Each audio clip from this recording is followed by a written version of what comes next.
morning, Sean, and happy Wednesday. Sean, I hope you had a great Thanksgiving. I know this was your and E's first Thanksgiving hosting. You had the whole fam up, and I hope all went superbly well. I can't believe you killed a turkey, you son of a bitch. I hope the ghost of Murray the turkey haunts you forever in the form of worms. My Thanksgiving was wonderful, and I need to thank Adrian's family for having me and hosting me.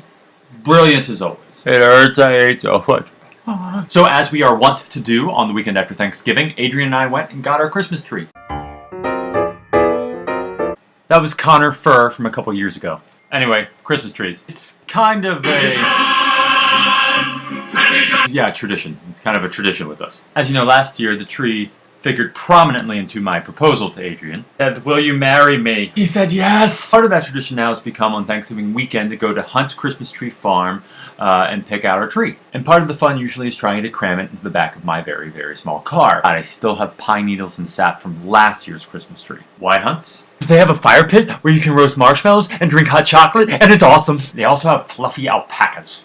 I think they're alpacas. Part of the tradition is also buying new ornaments for the tree. Sometimes we buy them for each other as gifts. Other times, if we're on a trip and we want to commemorate that trip, we'll buy an ornament at a gift shop or something like that. So this was the first ornament that I bought Adrian as a gift on our very first Christmas.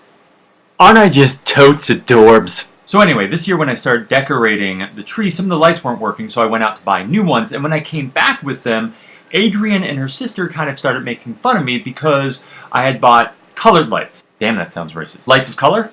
Still no good. Lights with multi-hued bulbs. This didn't really make sense to me because I'd grown up with colorful Christmas trees all my life, and so I asked Adrian, what's your vision of a Christmas tree? What she described is really beautiful, something very simple and elegant. White lights, silver and blue balls. That tree has balls. Or something just really pretty and decorative. Blue balls! She and her sister described it as an adult Christmas tree. So you think of a Christmas tree on the pole with tassels going boop, boop, boop. Anyone else got that image in their head? No one? This whole conversation got me thinking about the purpose behind a Christmas tree. My purpose behind a Christmas tree. Why do I bother? Why do I spend the time and the money to put a Christmas tree up? So after thinking about all this, I came up with two reasons why I put up a Christmas tree. The first reason is to celebrate, to be festive, to brighten up the winter gloom. Over the years, Christmas has come to mean, to me, a celebration of family, friends, and love. Now, of course, these are things we should celebrate every hour of every day of every year, but we don't. So at Christmas, love needs a party, and that party is a Christmas tree. A Christmas tree is like a giant coniferous disco ball. The second purpose I have for putting up a Christmas tree has to do with memory,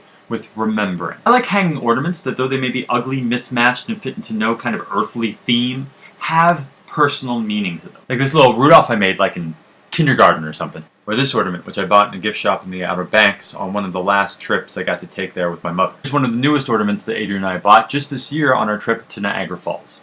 I love the idea that a Christmas tree can be a story. The story of your family and your love. A story that is a living and breathing thing that you can add to every year. Sean, you know I'm not a big fan of tradition, mainly because they stem from circumstances we often don't fully understand or know, and over time, they usually become rote and meaningless, mechanical. But you know, I'm all for making new traditions, personal traditions, your traditions, traditions that are alive with blood and memory, thought and care. You know, because our memories, at least my memory, is an untrustworthy, imperfect, ever-failing tool.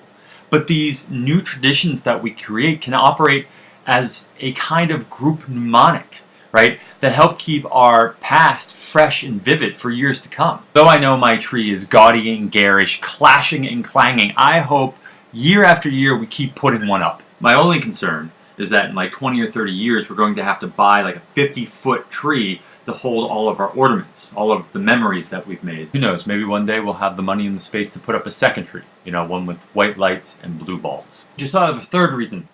Cat bait. Sean, I'd love to show you the tree, but unfortunately we are not done decorating yet. But I promise at the beginning of next video it shall be revealed in all its glory. Sean, until then, peace out. So much pie. Can't get enough of that country gravy.